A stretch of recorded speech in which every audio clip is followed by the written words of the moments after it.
how could Shakur beat him if he can't hurt him? That would be my question. Listen, you don't have to hurt him, you just have to outscore him.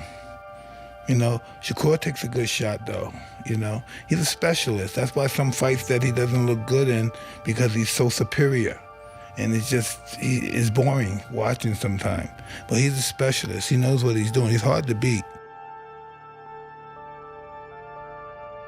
I think it's going to be a great fight. I think that I keep mentioning Mayweather versus Castillo. If you haven't seen that fight, watch that fight. Castillo beat Mayweather with the same style.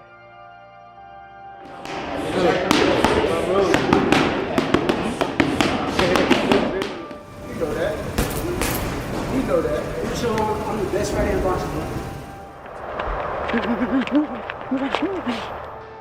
Two skillful fighters, two talented fighters, you know, two fighters that are at a high skill level that will compete in the sweet science. How you beat Teofimo Lopez?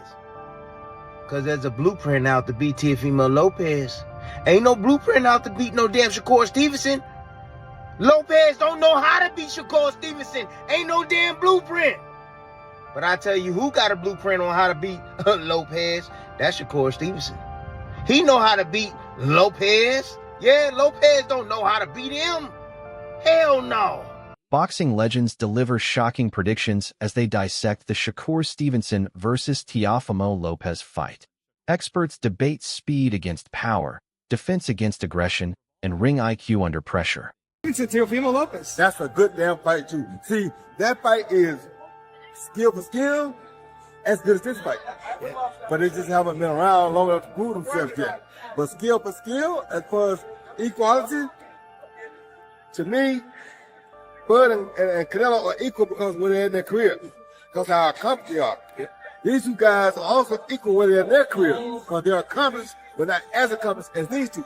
But they still equal accomplished. You understand me? So those are two good damn fights. Boxing legends and analysts are divided but passionate about Stevenson versus Lopez. Ultimate skill fighter versus a boxer who's twitchy, and twitchy sometimes beats out skills. Sometimes that's the side that can really beat a straight up boxer to me. Somebody who's twitchy. You know, because they don't fight, you know, as normally as most boxers fight. They give angles, body movements, bouncing around like a Lomachenko would done, even a Crawford does, you know what I'm saying, moves different angles and so forth. That's why they can beat a lot of boxers. A lot of people are rolling with Shakur, and I understand, because he's dope. But I don't know who's going to show up what day. What Shakur showing up, or what Teo's going to show up. You get what I'm saying? Nah, you know, we going to always, Shakur going to always be Shakur. The offense that we saw from him in his last fight was just, he knew what he had in front of him. It does go back and forth. I'm gonna tell you why. Because Teo, what I do is I remove all the negative about what we know about Teo. I remove all of that, and then I look at the fighter. That still is a good fighter.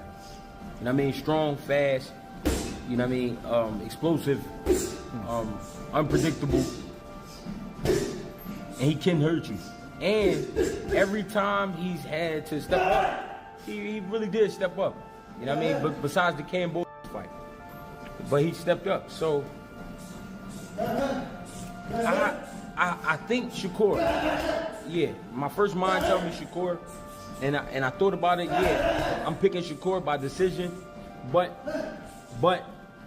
because this is fighting, anything can happen, you can't count. Former welterweight champ Shawn Porter recently gave Lopez the edge, citing his versatility and adaptability, especially at 140 pounds. Porter believes Lopez now has more avenues to victory over Stevenson's disciplined style. Pierre said, you know, the twitchiness, that athleticism that Teofimo has is what gives someone like Shakur problems, because it throws off his timing. Yep. Shakur is flat out amazing. I've watched this kid. He can find anybody's time.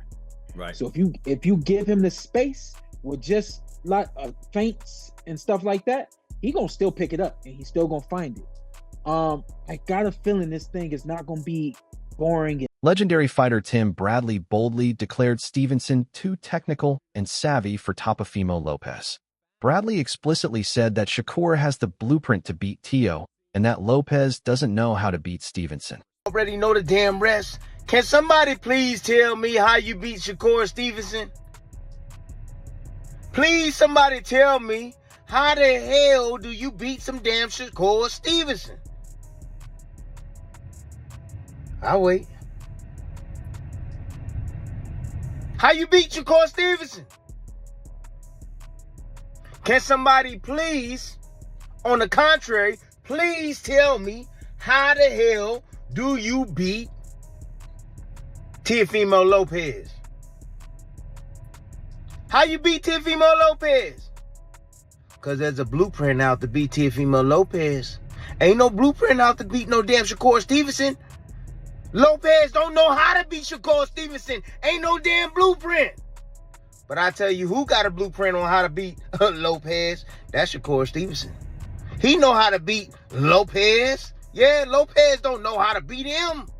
Hell no. Teddy Atlas praised Shakur's performance against William Zapata, noting how Stevenson blended aggression with his usual elusiveness, fought effectively both inside and outside, and showed he could control space while still countering well. Shakur showed aggression in his last fight against Zapata, being elusive while being aggressive. Walking them down, fighting on the inside, boxing well, still being able to counter, still being able to control space, but also be able to go into tight quarters and not be afraid to show that he's good on the inside too, that he can make you miss and make you pay outside and inside. Shakur showed that. That was great. That was great, and people applaud him. I applaud him. We were sitting there, ringside. I was sitting there actually with your sister, ringside, watching that fight. And it was a terrific performance. Shakur showing that dimension, showing that attitude, showing that competitiveness, showing that dog like people like to show or like to talk about, and they wanted to see in Shakur. He has highlighted that this upcoming matchup